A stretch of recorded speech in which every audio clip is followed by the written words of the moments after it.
मेरे husband army officer हैं, हम बहुत साल कैंट में रहे हैं, तो कैंट में ही हम इतनी सुरक्षा होती है कि आपके रिश्तेदार भी आते हैं, तो जब तक आप उनको नहीं फोन करेंगे, नहीं लेने आएंगे, तो गेट के अंदर एंट्री नहीं हो सकती उनकी। गेट के अंदर कोई जा नहीं सकता। अगर कैंट के अंदर नहीं जा सकता तो वहाँ पे इतने, अगर हमारे 2500 लोग जा रहे थे वहाँ से, तो कैसे 3 टन वो 300 किलो RDX पहुँच गया वहाँ पे। देखिए सत्यपाल मलिक जी सच कह रहे हैं, बिल्कुल सच कह रहे हैं, क्योंकि हम कैंट में रहे हैं, हम जानते हैं कि ऐसी लापरवाही कभी नहीं हो सकती कि एक इतनी बड़ी गाड़ी आ जाए और वो काफिले के अंदर घुस जाए बिना किसी प्लान के। कोई वहाँ तक गाड़ी नहीं जा सकती। नेशनल चैनल है वो सच्चाई नहीं दिखा रहे। नेशनल चैनल वही चीज दिखाते हैं जो सरकार देखना चाहती है, तो इसलिए अडानी अंबानी ने पूरे चैनलों को खरीद लिया है। तो इसलिए देश की जनता को जागना होगा। वो दिन दूर नहीं, देश गुलामी की तरफ बढ़ रहा है हमारा, क्योंकि जो सच बोलते हैं उनको जेल में डाल दिया जाता है। और किसी का क्रिकेटर का हाथ में अंगूठे में लग गई तो ये ट्वीट करते प्रधानमंत्री जी, लेकिन बेटियां साथ बेटियां आरोप लगा रही कि उनके साथ शोषण हुआ है, तो प्रधानमंत्री जी के पास फुर्सत नहीं है ट्विटर पे लिखने का भी। जरूरत होती है ना तब तो ये पैरों में पड़ जाते हैं मोदी जी, तब तो वो कहते हैं ना कि बिल्कुल हाथ जोड़ के पैरों में पड़ते हैं, जरूरत होते हैं। और जब लगता है ना कि ये तेरे काम का नहीं रहा, तब उसको यूज एंड थ्रो करते हैं प्रधानमंत्री जी। जो बच्चे मेडल लेकर आते हैं, जो तिरंगा हाथ में लेकर आते हैं, वो आज जंतर मंतर पर है। देखिए देश का दुर्भाग्य है, जिन्होंने देश का मान बढ़ाया, गौरव बढ़ाया, दूसरे देशों में जाके तिरंगे का सम्मान बढ़ाया, उन बच्चों के साथ शोषण हुआ, और जब वो FIR दर्ज कराने जाते हैं तो FIR दर्ज नहीं हो रही है। इन बेटियों को सुप्रीम कोर्ट का सहारा लेना पड़ रहा है FIR दर्ज कराने के लिए भी। तो ये देश का, मैं कहूँगी कि लोकतंत्र तो खत्म हो चुका है, तानाशाही सरकार आ चुकी है।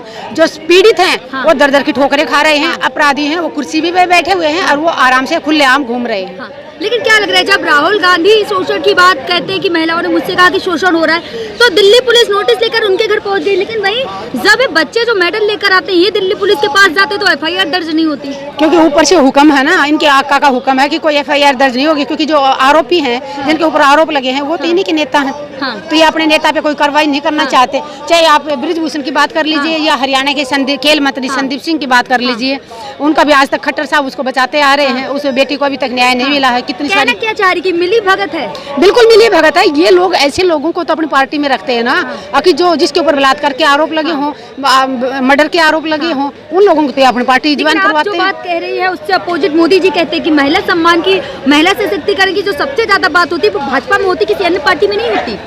देखिए ये सिर्फ इनका कथनी और करने में फर्क है। ये भाषणों में तो बड़ी बड़ी बातें करते हैं, बेटी बचाओ बेटी पढ़ाओ की, इन्हीं के नेताओं से बेटियां बचानी पड़ती हैं। ये आप कुलदीप सिंगर की बात ले लीजिए, ये इन्हीं की पार्टी के थे। अब बृजभूषण जी के ले लीजिए, इन्हीं की पार्टी से हैं। संदीप सिंह का ले लीजिए, हरियाणा खेल मंत्री की, वो इनकी पार्टी से हैं। तो सारे आरोपी इनकी पार्टी के हैं, और ये जो बड़े नेता कुर्सियों में बैठे ये उनको बचाने की कोशिश कर रहे हैं अपराधियों को। तो देश की जनता को जागरूक होना पड़ेगा, एकजुट होना होगा, क्योंकि जो नेशनल चैनल है वो सच्चाई नहीं दिखा रहे। नेशनल चैनल वही चीज दिखाते हैं जो सरकार देखना चाहती है। तो इसलिए अडानी अंबानी ने पूरे चैनलों को खरीद लिया है। तो इसलिए देश की जनता को जागना होगा। वो दिन दूर नहीं, देश गुलामी की तरफ बढ़ रहा है हमारा, क्योंकि जो सच बोलते हैं उनको जेल में डाल दिया जाता है। मैं आपको बता दूं जंतर मंतर पर है और वही बच्चे बैठे हैं। कल यहाँ पे लड़कियां भी थी और लड़के भी थे जो रात में भी यहाँ पे सो रहे थे। बिल्कुल, मैं वही कह रही हूँ ना कि जब बच्चों को रात में खुले आसमान के नीचे सोना पड़ रहा है, जिन्होंने देश का गौरव बढ़ाया, मान सम्मान बढ़ाया, उन बच्चों के साथ ऐसा हो सकता तो आम गरीब परिवार की बेटी, मजदूर की बेटी के साथ क्या होता होगा। अगर इनके FIR दर्ज करवाने के लिए इनको सुप्रीम कोर्ट का सहारा लेना पड़ रहा है, तो जो गरीब परिवार की बेटियों के साथ क्या क्या होता होगा। जो बेटियां खेलों में जाना चाहती थी, कहीं ना कहीं उन बेटियों के दिलों में तो डर पैदा हो रहा है। उनके माँ बाप के एक चिंता बढ़ गई है, अगर बेटियों को खेलों में भेजेंगे तो हमारी बेटियों का भी शोषण होगा। इनकी लेकिन अगर खेल जगत की बात की जाए तो खेल जगत में ऐसी घटनाएं अगर सामने आना तो क्या लग रहा है आगे फ्यूचर क्या होगा बच्चों का फ्यूचर ये होगा, बच्चे जितने भी अभी हमारे युवा खिलाड़ी हैं सब ने एकता दिखा के जो अपराधी हैं उनको सजा दिला के उनको जेल में डालना होगा। अगर अपराधी खुले घूमते रहे तो अपराध कम नहीं होगा बल्कि ज्यादा और होगा, क्योंकि उनके हौसले बढ़ेंगे। क्या देखो मैंने अपराध किया और मेरा कोई कुछ नहीं बिगाड़ पाया, तो अपराध और ज्यादा। यही बच्चे जब मेडल लेकर आते हैं तो इनसे मोदी जी मिलते हैं, फोटो खिंचाते हैं साथ में, लेकिन जब मेडल आज नहीं है इनके हाथ में, जब जंतर मंतर पर तो कोई भाजपा का कोई नेता नहीं आ रहा है इनके समर्थन। आना तो दूर, ट्विटर पे भी एक लाइन नहीं लिखी इन्होंने। यहाँ तक कि इनकी जो बीजेपी पार्टी में जो महिलाएं नेता हैं उन्होंने भी एक लाइन नहीं लिखी। कम से कम उनका फर्ज बनता था कि अगर ये बेटियां आरोप लगा रही हैं हम उसकी निष्पक्ष जांच कराएंगे, अगर आरोप सिद्ध होते हैं तो हम उनको सजा देंगे। तो एक लाइन लिखने में भी उनको वो हो रहा है। मैं ये कहना चाहूंगी कि पार्टी से ऊपर उठ के, आप भी माँ हैं, आपके घरों में भी बेटियां होंगी, कम से कम उन बेटी आज इन 7 बेटियों के साथ शोषण हुआ है, कल दूसरी बेटियों का नंबर आएगा। इसलिए हर माँ बाप को आवाज उठा के इन बच्चों का साथ देना लेकिन अगर चाहिए। खेल जगत की बात करूँ, सेना की बात करूँ, तो सतपाल मलिक जी ने सेना के लिए बड़ा खुलासा कर दिया है पुलवामा हमले को लेकर। वहीं आज ये बच्चे जंतर मंतर पर हैं। हम तो 4 साल से ही बोल रहे हैं, जब पुलवामा हुआ था उसी टाइम से हम जंतर मंतर पे यहाँ बैठे हुए थे 1 रैंक 1 पेंशन के लिए।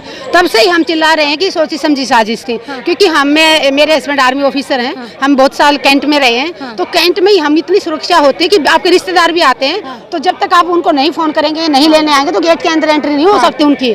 गेट के अंदर कोई जा नहीं सकता। अगर कैंट के अंदर नहीं जा सकता तो वहाँ पे इतने, अगर हमारे 2500 लोग जा रहे थे वहाँ से, तो कैसे 3 टन वो 300 किलो RDX पहुँच गया वहाँ पे। तो ये कहीं ना कहीं हम उसी टाइम से चिल्ला रहे थे कि सोची समझी साजिश है, और यही कारण था कि आज तक उस पर जांच नहीं बिठाई गई। सोची समझी साजिश। लेकिन अगर मैं भाजपा की बात करूँ, मोदी जी की बात करूँ, तो दिवाली मनाने जाते हैं, मिठाई खिलाते हैं, सिर्फ दिखावा करते हैं। अगर वो उनको सच में सेना से प्यार होता, 2015 से लेके आज तक हमारे सैनिक यहाँ सड़कों पे बैठे हुए हैं। आपने देखा भी होगा, धरने चल रहे हैं जंतर मंतर पे। सैनिकों के ऊपर 3 बार लाठियां बरसाई गई थी, हमारी वीर नारियों को घसीटा गया था, हमारे बुजुर्गों के सिरों के पगड़ियों पे हाथ लगाया गया था। तो इनको प्यार किसी से नहीं है, सिर्फ पैसे से प्यार है। ये व्यापारी हैं। लेकिन सवाल तो अब ये भी उठ रहा है ना सतपाल मलिक जी पे, क्या सतपाल मलिक जी सच कह रहे हैं? देखिए, सतपाल मलिक जी सच कह रहे हैं, बिल्कुल सच कह रहे हैं। क्योंकि हम कैंट में रहे हैं, हम जानते हैं कि ऐसी लापरवाही कभी नहीं हो सकती कि एक इतनी बड़ी गाड़ी आ जाए और वो काफिले के अंदर घुस जाए, तो बिना किसी प्लान के कोई वहाँ तक गाड़ी नहीं जा सकती। लेकिन सतपाल मलिक जी के पास CBI का भी तो नोटिस आया है ना। तो ये तो डराने की कोशिश करेंगे ना। मैं वही कह रही हूँ कि कोई सच बोलेगा उस पर ED का छापा मरवाएंगे, CBI की जांच करवाएंगे, उसको जेल में डालेंगे। अपराधी बाहर घूम रहे हैं और जो सच्चे लोग हैं उनको ये जेल में डाल रहे हैं। तो यही तो कह रही हूँ कि लोकतंत्र खत्म हो चुका है। लोकतंत्र नाम की कोई चीज नहीं रही हमारे देश में। सतपाल मलिक जी भाजपा में ये पहले भी तो ये खुलासा कर सकते थे जो उन्होंने अब किया। ये उनकी कहीं ना कहीं मैं कहूंगी कि गलती रही है। अगर गलती मानती हूँ, क्योंकि वो लीडर है, मैं मानती हूँ कि वो लीडर है, लेकिन अगर उसी टाइम उन्होंने पद से इस्तीफा देके और ये खुलासा किया होता, पूरा देश उनके साथ होता, पूरा देश उनके साथ होता। अगर सत्यपाल मलिक जी ने जो खुलासा आज किया है, अगर 4 साल पहले किया होता तो आज देश के हालात कुछ और होते। लेकिन आप खुद एक महिला है, आपसे पूछूंगी, सतपाल मलिक जी ने खुद उस दिन अरेस्ट होते हुए कहा कि मेरी जान को खतरा है। देखिए, खतरा तो सभी की जान को है। आप भी बोल रही हो ना, अगर आप मोदी के खिलाफ आंसर सवाल कर रही हो ना, आपकी जान को भी खतरा है। मैं उनके खिलाफ जवाब दे रही हूँ, मेरी जान को भी खतरा है। सरकार के खिलाफ कोई बोलेगा, सबकी जानों को खतरा है। जहाँ तक अगर किसी एक्टर का छज्जा टूटता है तो ट्विटर पे लिखते हैं, ये ट्विटर पे लिखते हैं। हरियाणा के एक मंत्री ने लिखा था, किसी हीरोइन का छज्जा टूट गया तो, और किसी का क्रिकेटर का हाथ में अंगूठे में लग गई तो ये ट्वीट करते प्रधानमंत्री जी। लेकिन बेटियां साथ बेटियां आरोप लगा रही कि उनके साथ शोषण हुआ है, तो प्रधानमंत्री जी के पास फुर्सत नहीं है ट्विटर पे लिखने का भी। ये देश का दुर्भाग्य है। जिस इंसान को हमने कुर्सी दी, जिस इंसान को हमने देश का मुखिया बनाया। आपसे मेरे यहाँ पे 2 सवाल थे। क्या सतपाल मलिक जी को सुरक्षा मिलनी चाहिए?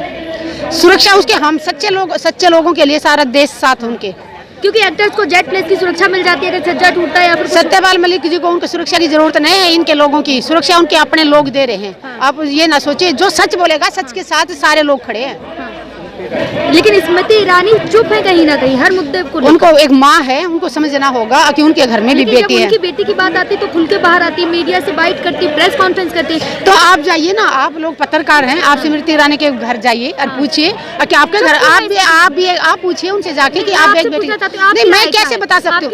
मैं तो ये कहती हूँ कि शायद कहीं ना कहीं मैं ये कहती हूँ कि जो इसमें बीजेपी में जो महिलाएं हैं वो सिर्फ नाम के लिए ले रखी हैं। शायद कहीं ना कहीं उनको भी बोलने की परमिशन नहीं है।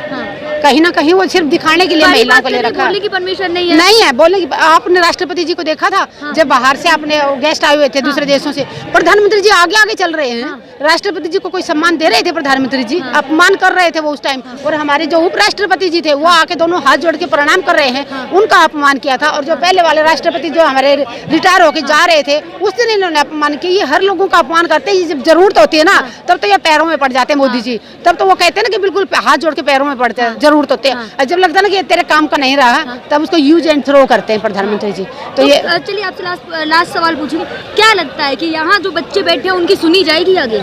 जरूर सुनी जाएगी। ये बात बच्चों की नहीं है, ये 7 बेटियों की नहीं है, ये बात है महिला सम्मान की।